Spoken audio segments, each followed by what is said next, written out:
Hello students. आज हम science class 8th की हिंदी मीडियम की वर्कशीट सॉल्व करेंगे, वर्कशीट नंबर 11। ठीक है, तो हम धातुओं के भौतिक गुणधर्म पढ़ रहे थे। तो आज हम पढ़ेंगे कि धातुओं के भौतिक गुण और कौन कौन से हैं। पहले ये फर्स्ट इसमें बताया हुआ है धात्विक। धात्विक का मतलब होता है कि जब भी धातुओं से बनी वस्तुओं को किसी कठोर सतह से टकराया जाता है तो एक ध्वनि उत्पन्न होती है। ठीक है, उसे क्या कहते हैं? धात्विक। धातुओं का धात्विक गुण। जब एक चम्मच से स्टील के ग्लास या लकड़ी के दरवाजे पर जोर जोर से बजाएंगे तो आवाज़ होगी। जब वो आवाज़ उत्पन्न होगी, ध्वनि उत्पन्न होगी, तो उसे हम कहते हैं ध्वनिक का गुण। ठीक है। सेकंड है विद्युत सुचालक और कुचालक। तो एक परिपथ इसमें दिखाया हुआ है डायग्राम में। ये एक परिपथ है। ठीक है, इसमें क्या है? बैटरी है, बल्ब है, ये बल्ब है, बैटरी है और ये तार है। ठीक है, इसे जोड़कर परिपथ बनाया गया है। परिपथ के ए और बी सिरे को जोड़ा है। अब ये देखेंगे कि बल्ब जला है कि नहीं जला। ठीक है, अगर बल्ब जल जाता है, जिन पदार्थों में विद्युत का प्रवाह होता है, विद्युत अगर बल्ब जल जाता है तो इसका मतलब वो विद्युत का सुचालक है। इसके विपरीत यदि पदार्थों में विद्युत का प्रवाह नहीं होगा तो इसका मतलब वो विद्युत का कुचालक है। ठीक है, धातुएं जो होती हैं वो विद्युत की सुचालक होती हैं और जो अधातुएं होती हैं वो विद्युत की कुचालक होती हैं। अब इसके बाद है कि ग्रेफाइट। ग्रेफाइट एक ऐसी अधातु है जो विद्युत की सुचालक है। ये एक एक्सेप्शनल है। ठीक है, वैसे अधातुएं क्या होती है? कुचालक होती है, बट ग्रेफाइट एक ऐसी अधातु है जो विद्युत की सुचालक है। इसके बाद है ऊष्मा चालकता। ऊष्मा चालकता का क्या मतलब है कि ऊष्मा कैसे ट्रांसफ़र हो रही है एक जगह से दूसरी जगह। जैसे पिंकी की मम्मी कढ़ाई में हलवा बना रही थी, तभी दरवाजे की घंटी बजी। वे चम्मच को कढ़ाई में ही छोड़कर दरवाज़ा खोलने चली गई। वापस लौटकर आई तो देखा कि जैसे ही उन्होंने चम्मच पकड़ी तो उनकी चीख निकल गई। अब वो चीख क्यों निकली?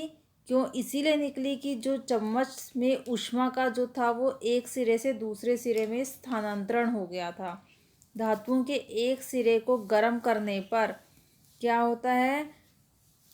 ठंडे सिरे की ओर ऊष्मा स्थानांतरित होती है। एक जगह से दूसरी जगह स्थानांतरित हो गई ऊष्मा, जिसकी वजह से वो चम्मच गर्म हो गई। ठीक है, इसीलिए धातुएं ऊष्मा की सुचालक होती हैं और अधातुओं में ऊष्मा का कुछ चालन नहीं होता। जैसे कि लकड़ी में ऊष्मा का चालन नहीं होता, ऊष्मा की कुचालक होती हैं।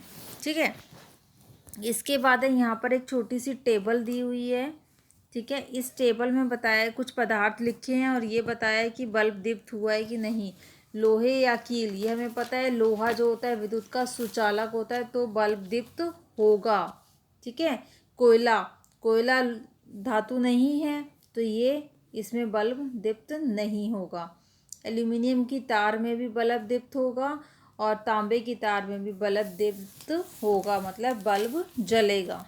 ठीक है, इसके बाद हम क्वेश्चन आंसर सॉल्व करेंगे।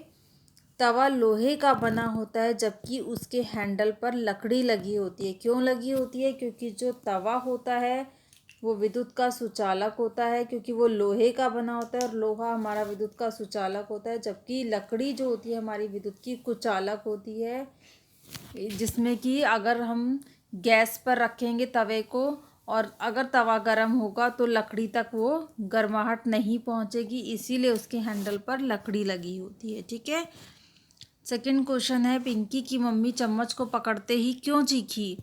इसीलिए चीखी क्योंकि जो धातु का एक सिरा था वो गर्म करने पर ऊष्मा गर्म सिरे से ठंडे सिरे की ओर स्थानांतरित हो गई थी और जो चम्मच थी वो गर्म हो गई थी, जिसकी वजह से पिंकी की मम्मी चीखी। ठीक है, इसके बाद है धातुओं के तीन उपयोग। धातुओं के तीन उपयोग क्या होते हैं कि वो ऊष्मा की सुचालक होती हैं। ठीक है, ध्वनिक का गुण और ऊष्मा चालकता। एक सिरे से दूसरे सिरे पर उस ऊष्मा स्थानांतरित होना, ये कहलाता है ऊष्मा का चालकता। ठीक है, विद्युत और ऊष्मा के सुचालक किन्हें कहते हैं?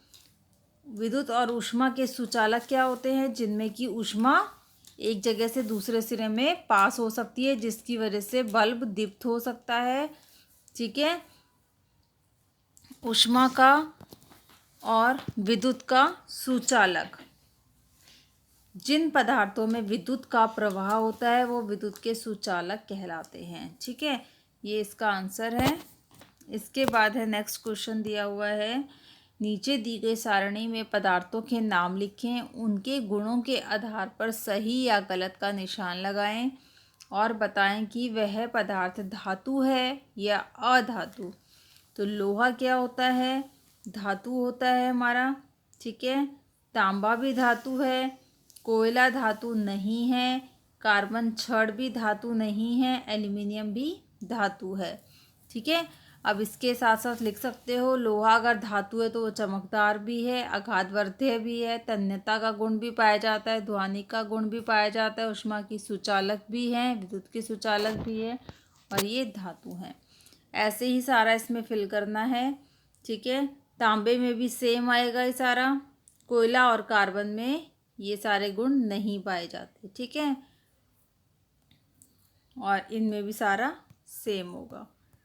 ठीक है, तो ये हमारा आज की वर्कशीट सॉल्व हो गई है। तो इसके बाद हम अपनी नेक्स्ट वीडियो में मिलेंगे, तब तक के लिए बाय।